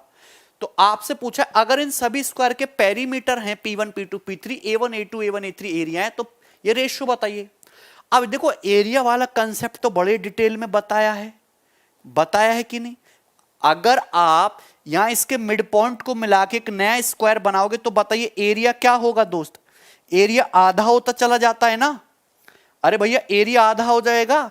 अगर स्क्वायर के मिड पॉइंट को मिला के एक नया स्क्वायर बनाओगे एरिया आधा होता चला जाएगा। मतलब बड़े स्क्वायर का एरिया ए स्क्वायर है, दूसरे का आधा, फिर उसका आधा यानी कि 1, फिर आधा हो गया हाफ, फिर उसका भी आधा हो गया 1/2 स्क्वायर, फिर उसका भी आधा हो गया 1/2 क्यूब, और ये सीरीज चलती रहेगी। अब ये बताओ पेरीमीटर पे क्या फर्क पड़ेगा? पेरीमीटर पे क्या फर्क पड़ेगा ये बताओ। स्क्वायर का एरिया तो आधा हो गया, पेरीमीटर का क्या हुआ? अब आप ये जानते हैं दोस्त कि जैसे ये साइड ए है, ये बताओ कि ये तुम्हारा इस बड़े स्क्वायर की साइड ए है, ठीक है ना? तो ये आधा है मिड पॉइंट ना, a/2 तो ये साइड कितनी हो गई? ये a/2 का √2 टाइम्स a/√2, a/√2। मतलब मैं कहना चाहता हूं कि बड़े स्क्वायर की साइड ए थी, छोटे की हो गई a/√2, मतलब साइड 1/√2 हो गई। तो पेरीमीटर भी 1/√2 होगा। पेरीमीटर आधा नहीं होगा, गलती मत कर देना। एरिया आधा होता है, पेरीमीटर आधा मत कर देना। संजीत कह रहे √2 टाइम्स हो जाता है। यार संजीत ऐसे कैसे काम चलेगा? संजीत ऐसे कैसे काम चलेगा? ये बड़ा स्क्वायर है, इसकी साइड के मिड पॉइंट को मिलाया है। तो ये एक बात बताइए दोस्त, अगर इस स्क्वायर की साइड ए है तो ये बताओ ये आधा a/2 होगा, ये आधा a/2 होगा। तो ये जो होगा ये तुम्हारा a/2 का √2 टाइम्स होगा कि नहीं? है भी a/√2। बोलो हुआ कि नहीं हुआ? मतलब मैं ये कहना चाहता हूं कि अगर बड़े स्क्वायर की साइड ए है तो छोटे स्क्वायर जो मिड पॉइंट को मिला के बना है a/√2 हो गई। मतलब अगर बड़े स्क्वायर का पेरीमीटर 4a है तो छोटे का 4a/√2 हो गया। तो पेरीमीटर कितने गुना हो गया? पेरीमीटर हो गया 1/√2 टाइम्स। कोई नहीं बता रहा मुझे ये बात। 1/√2 टाइम्स हो गया पेरीमीटर। एरिया तो आधा हो गया लेकिन पेरीमीटर 1/√2 हो गया। अरे बात समझ में आई कि नहीं? तो यार ये बहुत सिंपल सी बात है कि जब भी ऐसी बात होती है एरिया बड़े स्क्वायर को मिला के छोटे, बड़े स्क्वायर के मिड पॉइंट को मिला के छोटे स्क्वायर बनाओगे तो एरिया तो आधा होता जाता है लेकिन पेरीमीटर क्या होता जाता है? 1/√2 होता जाता है। 1/√2 मतलब बाहर वाले स्क्वायर का पेरीमीटर 4 होगा। अगर स्क्वायर की साइड ए है तो पेरीमीटर परिमाप 4 होगा, लेकिन अंदर क्या बन जाएगा? 1/√2। फिर ये 1/√2 का स्क्वायर है भाई, ये 1/√2 का क्यूब। ये सीरीज आपकी जीपी फॉर्म में चलती जाएगी। यहां तक मुझे नहीं लगता किसी को कोई प्रॉब्लम है। ये ए से ए दोस्त कट जाएगा 4। आपको जीपी के सम का तो फॉर्मूला पता ही है, 4/a आ गया। ये क्या होगा? 1/1 माइनस 1/√2। ये कितना आ जाएगा? ये 1/1 माइनस हाफ है। एक्चुअली ये तो 2 हो गया। ये तो क्या हो गया तुम्हारा? 2 हो गया। क्या होगा दोस्त? 2 हो गया। यहां तक किसी को कोई परेशानी? कोई परेशानी नहीं। 2 हो गया। तो ये 2 दूनी 4 है तो 2 कट ही गया तुम्हारा। 2/a तो ये √2 ऊपर पहुंच गया, √2 माइनस 1। तो √2 + 1 से ऊपर नीचे मल्टीप्लाई कर दो। √2 + 1 से 2√2 इंटू √2 + 1/a, ये आंसर आ जाएगा। तो 2 कॉमन और यहां पे √2 से मल्टीप्लाई कर देंगे, ये आ जाएगा उत्तर। ये सी वाला ऑप्शन, सी ऑप्शन इसका आंसर आ जाएगा।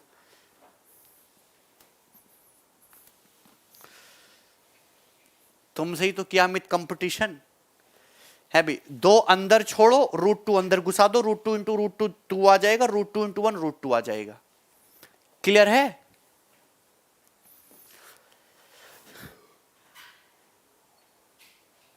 डायगोनल में नहीं बनेगा। जीपी फॉर्मूला बता दीजिए। आपको यार जीपी फॉर्मूला नहीं पता? अगर कोई सीरीज ऐसी है A R square, A R cube, ये होती है जीपी। अगर इसमें इनफाइनाइट टर्म्स हैं तो इसके जो सम का फॉर्मूला है वो होगा ए अपॉन 1 माइनस आर। लेकिन शर्त ये तभी निकलेगा जब कॉमन रेशियो 1 से छोटा हो। अगर कॉमन रेशियो 1 से बड़ा हो गया तो जीपी का सम जो हो जाएगा अनंत। ऐसा सवाल मैंने इक्विलेटरल ट्रायंगल में भी कराया था, अब ये स्क्वायर में है। तो ध्यान रखना कि अगर स्क्वायर की बात होगी, मिड पॉइंट को मिलाएंगे तो एरिया आधा होता जाएगा, लेकिन पेरीमीटर 1/√2 टाइम्स होता जाएगा। तो ऊपर नीचे जीपी बन गया और आपका सवाल एक ही लाइन में आ गया। ठीक है ना, आगे चलें। नेक्स्ट ये सवाल बनाइएगा।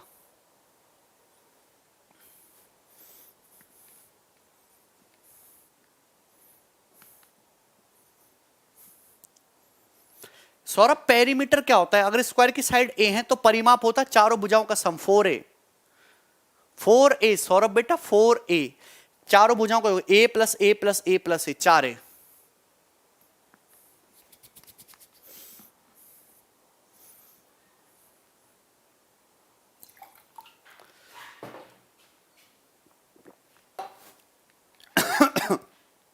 विशाल ट्राइंगल में, विशाल ट्राइंगल में, ट्राइंगल के मिड पॉइंट को मिलाते तो पेरीमीटर डबल हो जाता, पेरीमीटर का सम।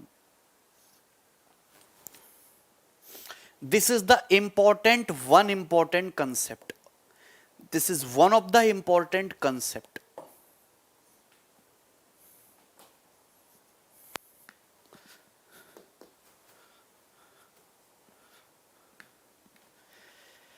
दिए गए चित्र में find the relation between x y z, p q r s j square और रेक्टेंगल। देखो मैंने यहाँ पे दोनों ही बातें लिख दी, चाहे आपको स्क्वायर दिया हो चाहे रेक्टेंगल दिया हो। Triangle PUT is an equilateral triangle है। Triangle PUT is an equilateral, not equilateral, this is not equilateral, this is any triangle.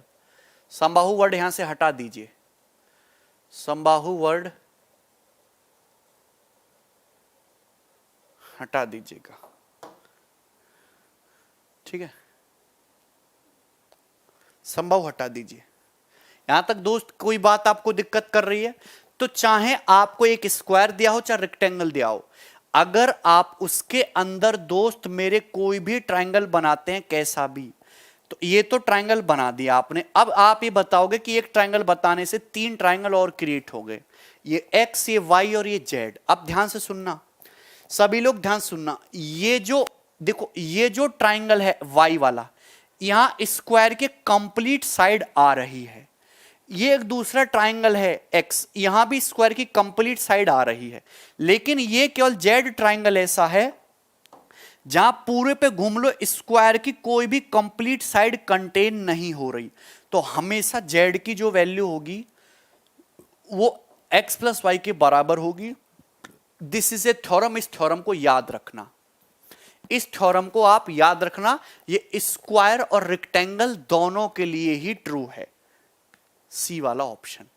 जैसे फॉर एग्जांपल के लिए अगर मैं आपके सामने ऐसे बोल दूं कि ए बी सी डी एक रेक्टेंगल है और आप ये बताइए कि यहां पे इस तरीके से कि ये ट्राइंगल बनाया गया है ए बी सी डी और ये ट्राइंगल है डी ई। अगर ये एरिया 9 है, ये एरिया 4 है, तो ये एरिया कितना होगा? सवाल ये है।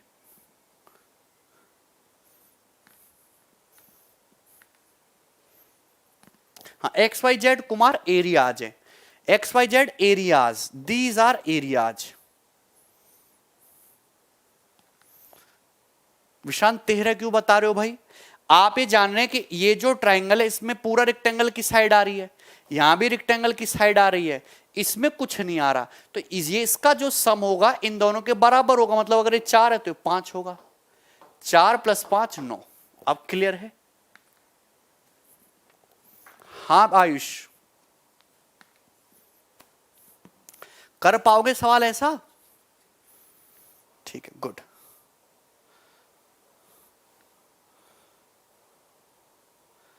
इसी के साथ आपका जो स्क्वायर है वो खत्म हो गया। मैंने आपको 25 सवाल कराए, आपको समझ में आया? आपको कुछ पढ़ के मजा आया स्क्वायर में? बोलो।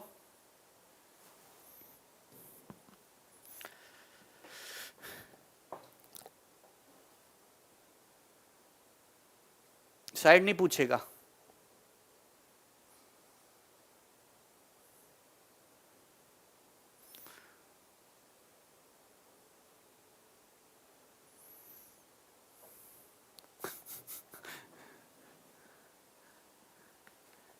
चलो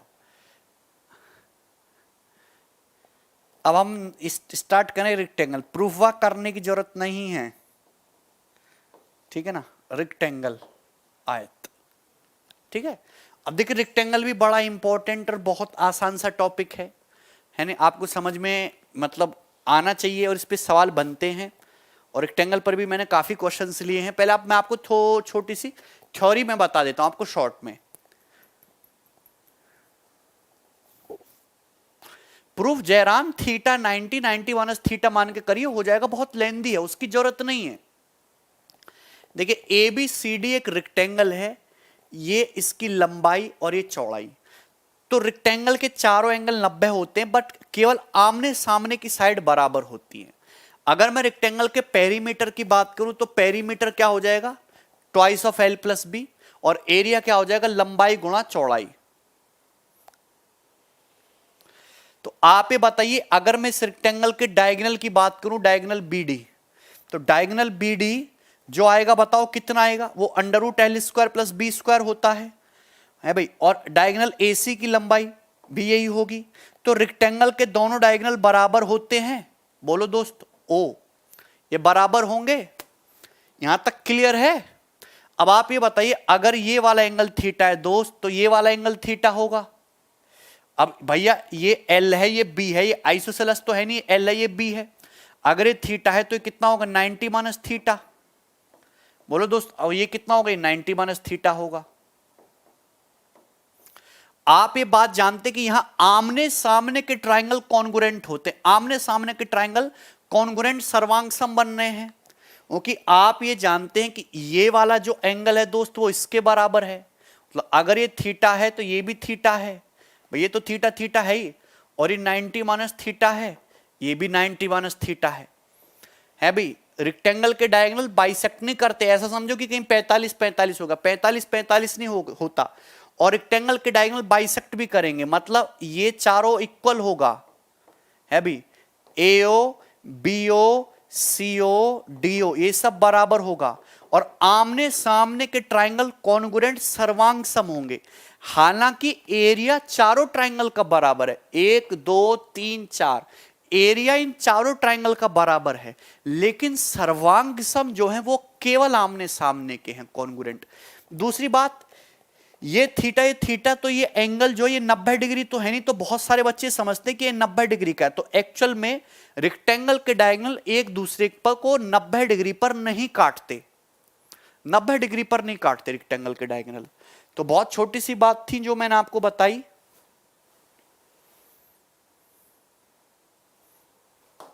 देख लीजिए एक बार।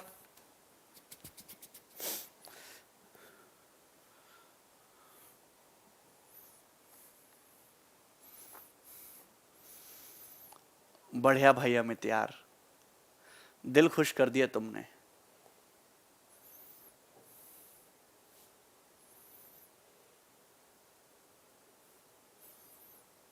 चारों नहीं होते राहुल कॉन्ग्रुएंट बेटा, 2x में पढ़ाओ। डायगोनल दोनों बराबर होते हैं, डायगोनल वर्टेक्स एंगल को बाइसेक्ट नहीं करते। ये ट्रायंगल एडीसी बीडीसी जो भी है, एरिया इक्वल होता है, ठीक है ना। अब आगे चलते हैं। Yes, this is important. AO बराबर बीओ बराबर, ये देखो एओ बराबर बीओ बराबर सीओ बराबर डीओ, डायगोनल का आधा। डायगोनल बाइसेक्ट ईच अदर, एक दूसरे को बाइसेक्ट तो कर रहे हैं बट नॉट एट 90 डिग्री। अब ये जो ट्रायंगल एओबी बनेगा, ये वाला, ये जो ट्रायंगल सीओडी बनेगा, एओडी और ये जो भी है, ये सबका एरिया बराबर होता है, और पूरे रेक्टेंगल के एरिया का 1/4 होता है, रेक्टेंगल के एरिया का 1/4 होता है। यहां तक क्लियर? गुड। लास्ट बात ये समझ लीजिए,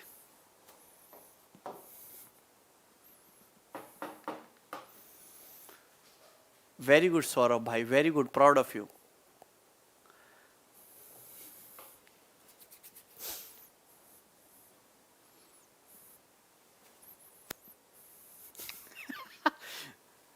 फिरंगी हैं। देखिए, अगर मैं आपके सामने एक rectangle A B C D बनाऊं और ये जो पॉइंट है दोस्त ये पी है, तो इस पॉइंट पी की आमने सामने की वर्टेक्स से दूरियों का सम बराबर होता है। मतलब P A square plus P C square equal है P B square plus P D square के। ये थ्योरम है, ठीक है ना? यहां तक बात क्लियर है? एक और थ्योरम है कि रेक्टेंगल के अंदर कहीं भी कोई पॉइंट है, पीच एनी पॉइंट, तो आमने सामने के ट्राइंगल के एरिया का सम। ये रेक्टेंगल के लिए भी ट्रू है, स्क्वायर के लिए भी। आमने सामने के ट्राइंगल के एरिया का sum, area of triangle P A B plus area of triangle P C D equal area of triangle P A D plus area of triangle P C B. अगर rectangle के अंदर कहीं कोई point P है तो आमने सामने के ट्राइंगल के एरिया का जो सम होता है वो इक्वल होता है, ठीक है ना?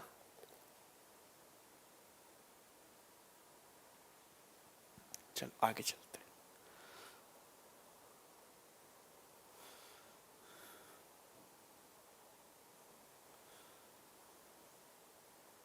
चलिए बनाओ।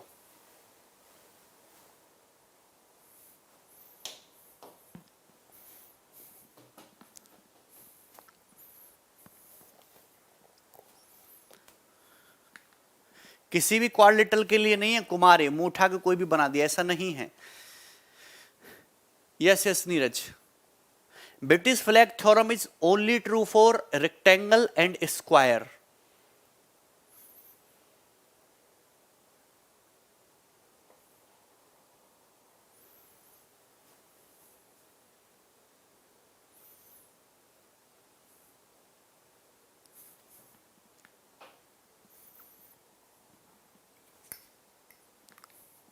आया किसी का? If three side of rectangular park है टोटल लेंथ 400, अगर एक रेक्टेंगुलर पार्क है जिसकी तीन साइड का सम 400 फीट है, then the area of park is maximum. जब पार्क का एरिया मैक्सिमम होगा तो बताइए इसकी लॉन्गर साइड की लंबाई क्या होगी? आया किसी का? जैसे मेरे भाई मेरे बंधु, आप ये देखो, जैसे रेक्टेंगल है, रेक्टेंगल की ये एल ये बी, तो आप जानते रेक्टेंगल का एरिया मैक्सिमम करना है मुझे, एरिया मतलब प्रोडक्ट एल गुणा बी मैक्सिमम करना है। आपको दे रखा है कि यहां पे ये दे रखा है कि 2l प्लस बी, तीन साइड का जो सम है वो 400 फीट दे रखा है। तीन साइड का जो सम है 400 फीट दे रखा है। बोलो दोस्त, डिफरेंशिएशन है, डिफरेंशिएशन करने की जरूरत ही नहीं है। अगर तीन साइड का सम 400 दे रखा है तो आप मुझे बताइए कि एरिया अगर मैक्सिमम है तो लॉन्गर साइड क्या होगी? आप मुझे बताओ, ये 2l है, ये b, दो वेरिएबल का सम कांस्टेंट है। अगर दो वेरिएबल का सम कांस्टेंट है तो उनका प्रोडक्ट, यार आप मुझे बताओ, अगर मैं 2l भी मैक्सिमम कर दूंगा तो क्या एल बी मैक्सिमम नहीं होगा? दो तो कांस्टेंट है, दो तो कांस्टेंट है। अगर मैं ये कहूं मैंने 2x को मैक्सिमम कर दिया तो क्या x मैक्सिमम नहीं हो गया? अगर मैं आपसे कहूं मैंने 4x को मैक्सिमम कर दिया तो x मैक्सिमम नहीं हो गया? तो आप मुझे बताइए कि अगर 2l और b का सम 400 है तो मुझे इनका प्रोडक्ट अगर कांस्टेंट प्रोडक्ट मैक्सिमम करना है 2l इंटू बी, तभी तो एरिया मैक्सिमम होगा ना l इंटू बी। तो यानी कि ये दोनों क्या होना चाहिए? Equal equal. अगर ये 400 तो ये भी 200, ये भी 200। सवाल खत्म। यानी कि लॉन्गर साइड तो 200 आ जाएगी और स्मॉलर साइड 100 हो जाएगी। लॉन्गर पूछा है 200 फीट, स्मॉलर फीट पूछे 100 फीट। बोलो,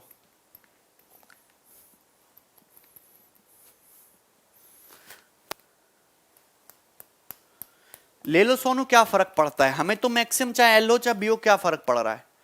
आगे चलते, नेक्स्ट सवाल।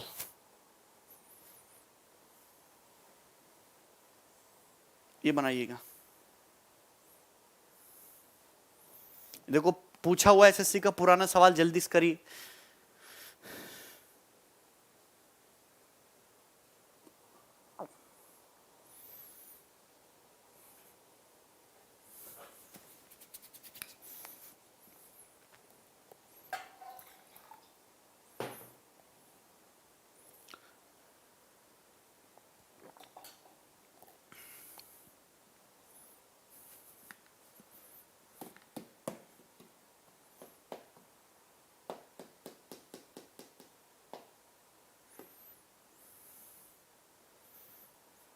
यदि एल बी पी किसी आयत की लंबाई, चौड़ाई और परिमाप है, एल लंबाई है, बी चौड़ाई है, पी परिमाप है, और बी एल पी गुणोत्तर श्रेणी में, गुणोत्तर श्रेणी मतलब geometric progression, B L P, तो एल बीच में दे रखा है ना, तो एल स्क्वायर बराबर क्या आ जाएगा, बी इंटू पी, यही जीपी का मतलब है, यही जीपी का मतलब एल स्क्वायर बराबर बी इंटू पी, और बी एल पी गुणोत्तर श्रेणी में है। हाँ, तो आपसे पूछा एल बाई बी, तो आप ये जानते पेरीमीटर तो रेक्टेंगल का twice of L plus B होता है ना, तो दोस्तों आप ये जानते हो कि L square minus two B L और minus two B square equal to zero, आ जाएगा ना, L square minus two B L minus two B square equal to zero, ठीक है भाई, या फिर ऐसा रहने देते हैं L square minus two B L equal to two B square, हम दोनों तरफ बी स्क्वायर ऐड कर देते हैं, तो ये बन गया एल माइनस बी का स्क्वायर, ये बन गया थ्री बी स्क्वायर, यानी कि रूट थ्री बी का स्क्वायर, तो एल माइनस बी बराबर रूट थ्री बी, तो एल बटे बी बराबर root three plus one upon one, ये रेशियो आ जाएगा। क्लियर है ना, एंड की जगह आर होगा। चलो, ये जानकारी बहुत महत्वपूर्ण थी, इससे हमारे जीवन में सामाजिक और आर्थिक बदलाव होंगे। समझ में आया? तो एल बटे बी कितना आ गया, root three plus one upon one. यहां तक क्लियर है? बोलो पूजा, ये इक्वेशन कैसे बनी? कौन सी इक्वेशन भाई? L B L P GP में दे रखे, तो जीएलपी में मिडिल नंबर का जो स्क्वायर है एल स्क्वायर बराबर बी इंटू पी हो जाएगा। पेरीमीटर तो टू एल प्लस बी होता है रेक्टेंगल का। बोलो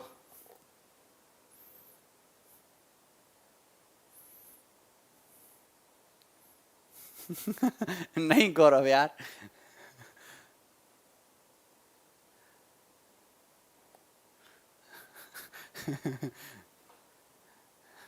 आगे चलते हैं।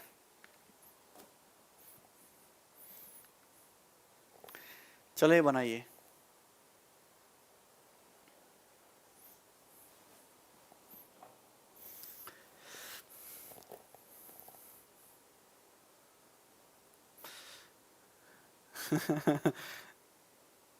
वाटी वाह, वाटी भाई, सब देखो आसान सवाल है। ये भी 2016 में इसके पेपर में आया था। दिए गए चित्र में ई ए डी एफ एक रेक्टेंगल है, ए बी सी एक ट्राइंगल है इसके अंदर बना हुआ, whose vertices side E A D F में ए ई 22 है, ए ई 22 हो गया, बी ई 6 है, बी ई किधर है, बी ई 6, बी 6 हो गया, बी एफ 2 हो गया। Find the length of joining the mid points of A B और बी सी। तो ए बी के मिड पॉइंट और बीसी के मिड पॉइंट को मिलाने वाली इस लाइन की लंबाई बताइए, इस मिड पॉइंट को मिलाने वाली लाइन की लंबाई बताइए। तो जाहिर सी बात है मुझे मिड पॉइंट थ्योरम लगानी होगी, तो मेरे जीवन का मकसद एसी निकालना रह गया। अगर ये साइड 6 2 8 है तो ये भी 8 हो गया, अगर ये 22 है तो ये भी 22 होना चाहिए, पर ये 16 है तो 6 हो गया, सी डी 6 6 8, तो ये ट्रिपलेट से 10। अगर ये 10 है, इस ट्राइंगल एसीबी में मिड पॉइंट थ्योरम से इसकी जो लंबाई होगी 10 का आधा 5।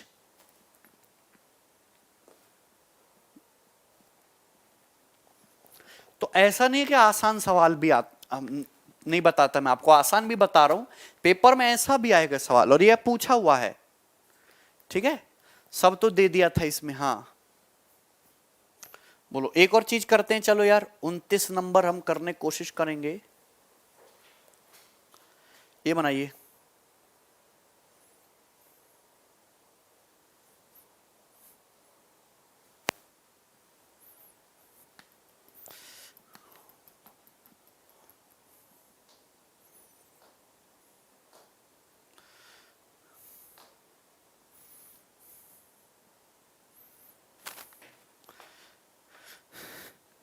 अच्छा, पी क्यू आर एस एक रेक्टेंगल है, पी क्यू 24 है, क्यू आर 16 है, टी पॉइंट है, आर एस पर पी टी क्यू का एरिया बताओ।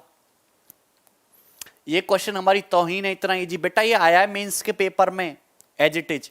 अगर मैं आपके सामने एक रेक्टेंगल बनाऊं दोस्त, ये आयत है पी क्यू आर एस, जिसकी लंबाई पी क्यू 24 है, क्यू आर 16 है ना, T J point on R S, R S पर एक पॉइंट टी है।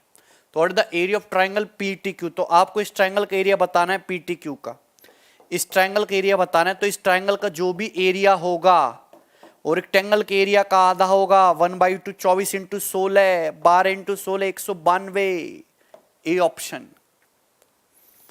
अगर मैं आपके सामने सेम रेक्टेंगल बना दूं, ये क्या नाम है इसका, पी क्यू आर एस, और यहां पे मैं एक पॉइंट ले लूं इस तरीके से यू, यू, ये एरिया, ये एरिया,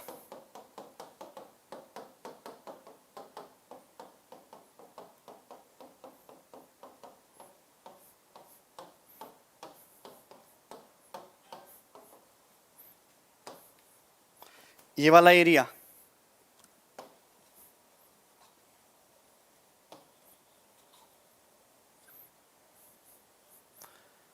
क्या ये चारों एरिया बराबर हैं दोस्त?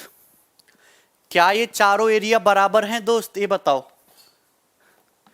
क्या ये चारों एरिया बराबर हैं? ये कंसेप्ट सभी को क्लियर है? राहुल कह रहा नहीं, अरे कैसे बराबर नहीं है, सब बराबर हैं। शिफ्टिंग से भी कर सकते थे, करने की जरूरत ही नहीं है। शिफ्टिंग लगाएंगे सवाल कठिन हो। अरे ले लेते यार, कोई दिक्कत नहीं, टी एनी पॉइंट है तो एस पे रख लो। क्या ये एरिया बराबर है चारों? बिल्कुल बराबर होंगे। आपको ये बात समझनी है कि जैसे रेक्टेंगल है और रेक्टेंगल की लंबाई है एल, चौड़ाई है बी, तो अगर रेक्टेंगल में ये जो ट्राइंगल बना है दोस्त, ये जो ट्राइंगल बना है, तो एक्चुअली आपको ये बात समझना होगा कि ट्राइंगल का जो एरिया है और रेक्टेंगल का एरिया, रेक्टेंगल का एरिया तो लंबाई गुणा चौड़ाई हो जाएगा, लेकिन ट्राइंगल की तो लंबाई एल हो गई, लेकिन इस ट्राइंगल का जो बेस है ये तो बी ही रहा, तो ट्राइंगल का एरिया हो जाएगा 1/2, बेस एल पे ही बना है और ये बी, तो हाफ नहीं होगा क्या? यानी कि ये जो ट्राइंगल का एरिया होगा वो रेक्टेंगल का आधा होगा, तो बाकी बचा खुचा भी आधा होगा, बाकी बचा खुचा भी रेक्टेंगल का आधा। तो इसी तरीके से ये सारे जो चारों एरिया हैं एक्चुअली रेक्टेंगल के आधे हैं।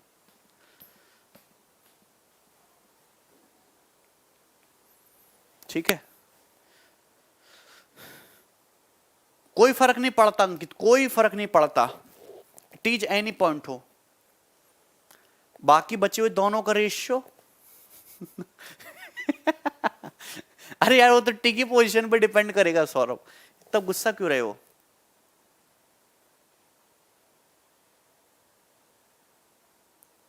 ठीक है, चलो आगे चलते हैं। नेक्स्ट चीज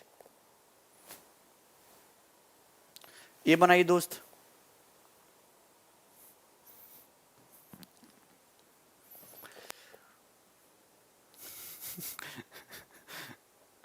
अच्छा मित्र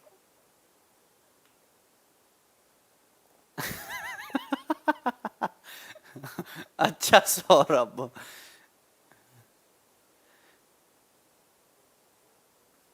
अरे वाह यार, वाह वाह वाह।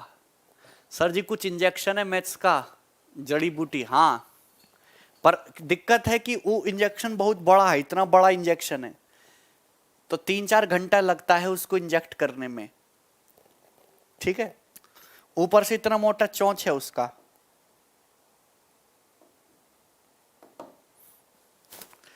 तो दिए गए आंकड़े में एबीसीडी एक आयत है, एफ ए बी पर एक बिंदु है और सीई डी एफ के लिए लंबवत खींचा गया है सीई 60, तो ये सीई 60 हो गया दोस्त और डी एफ 40, और ये जो डी एफ है 40 हो गया। तो आपसे पूछा है आयत का एरिया, तो आप ये बात बताइए कि अगर आप एफ से सी को मिला दो तो ये जो ट्राइंगल डीएफसी हो गया, इसका जो एरिया होगा वो क्या होगा 1/2, बेस 40 और हाइट 60। ये इस ट्राइंगल डीएफसी का एरिया आ गया दोस्तों, ट्राइंगल डीएफसी का एरिया। लेकिन ये जो ट्राइंगल डीएफसी है रेक्टेंगल का आधा है ना, तो रेक्टेंगल का एरिया कितना आ जाएगा 2400। 2400 इस सवाल का आंसर था।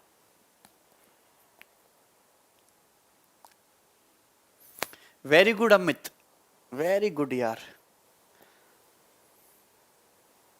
ये बनाइएगा।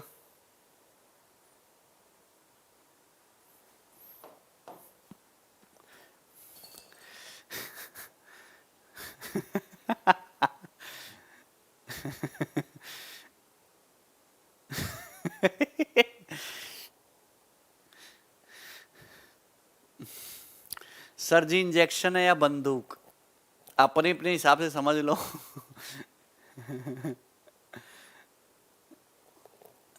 वाह मनदीप वाह।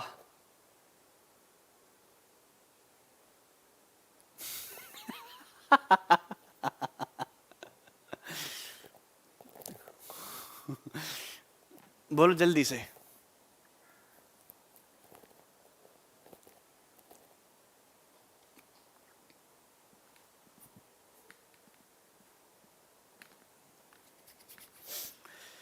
अरे यार सिंपल भी है सवाल। अभी जैसे जैसे आगे बढ़ेंगे वैसे वैसे लेवल बढ़ाते जाएंगे, है ना। प्रीवियसर भी है ये, तो प्रीवियसर ये सारा पी क्यू आर एस एक आयत है। अब मैं 100% प्रीवियसर कराऊंगा वो तो पेपर में आएगा नहीं, आना तो नया ही है paper. P q r S एक आयत है जिसमें पी क्यू से क्यू आर का रेशियो, लंबाई चौड़ाई का रेशियो 3:1 है। पी आर 10 है, अच्छा डायगोनल 10 दिया है। तो आपसे पूछा है आयत का क्षेत्रफल, ये आसान हो गया। ये लंबाई 3x है, ये x है, तो कितना हो जाएगा 9x² प्लस x², 10x² बराबर 10²। ठीक है, तो ये 10 से 10 कट गया तो x² 10 आ गया। अब एरिया पूछा है, एरिया लंबाई गुणा चौड़ाई यानी कि 3x²। अब x² 10 है तो 10 इंटू 3 30, तो एरिया आ जाएगा 30 सेंटीमीटर स्क्वायर, 30। अच्छा रोहन, आगे चलते हैं हम लोग, चले बनाओ।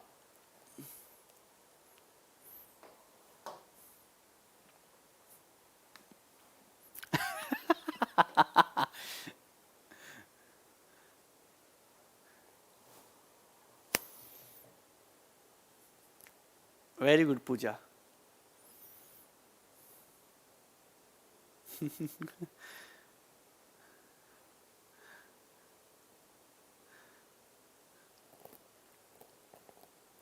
तीन सौ क्यों होगा यार?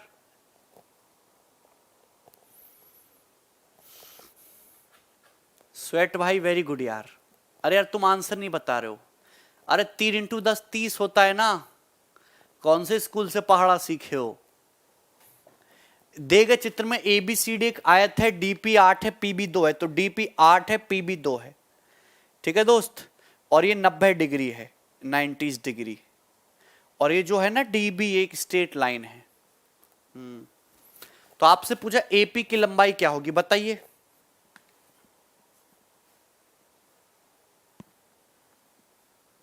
डाल दी गई है राहुल। आप ये बताइए डीसीबी राइट एंगल है, डीसीबी राइट एंगल में 90 डिग्री वर्टेक्स से हाइपोटेन्यूज पे लंब डाल लो 8 2, तो 8 दूनी 16 कंडूट 4 आ जाएगा ना, ये निकालना है। अब ब्रिटिश फ्लैग लगा दो।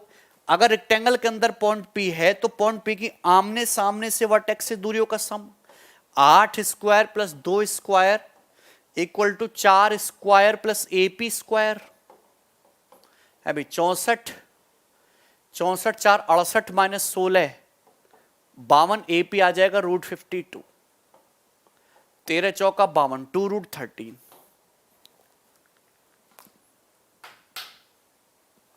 कितना बढ़िया सवाल है ये मेंस के लिए, बताओ। प्रशांत राइट एंगल ट्राइंगल में 90 डिग्री वर्टेक्स से वो डालते हैं तो ये इसकी जो लंबाई होती है इन दोनों का अंडर होती है कि नहीं। अरे तुम्हें कुछ याद भी रहा है या कि सब चूरन खा लिया तुमने। अब इसमें 44 सवाल हैं, 33वां चल रहा है, बताओ।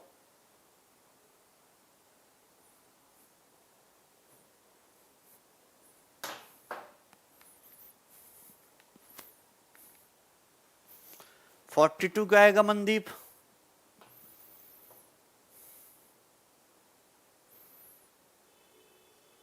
मोदी जी ने कहा कांग्रेसी अपने बाप की औलाद, कांग्रेसियों ने किया कड़ा विरोध। कब कहा सौरभ?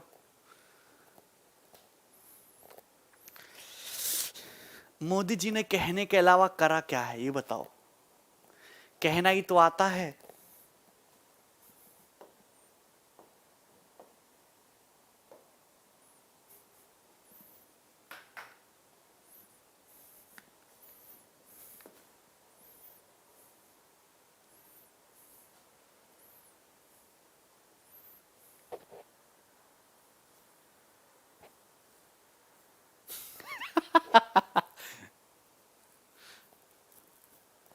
अच्छा राहुल,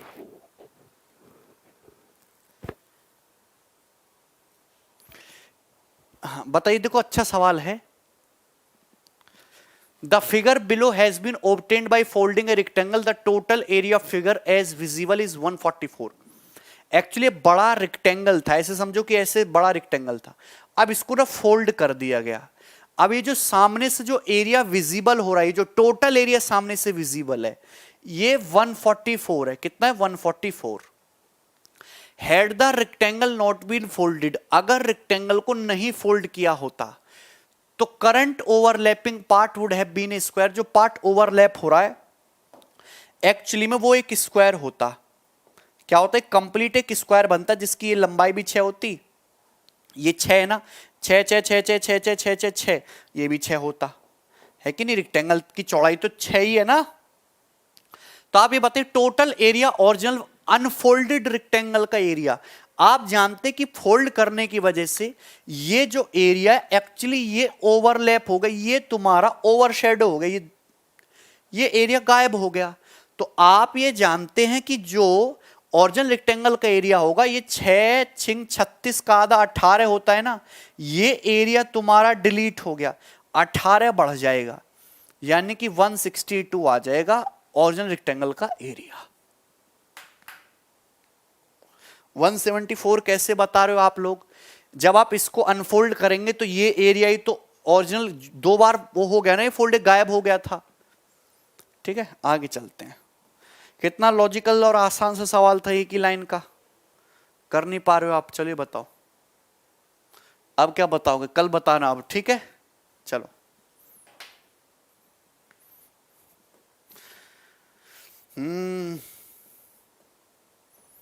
ठीक है ना, सो जाओ, चलो अब तुम, बाय।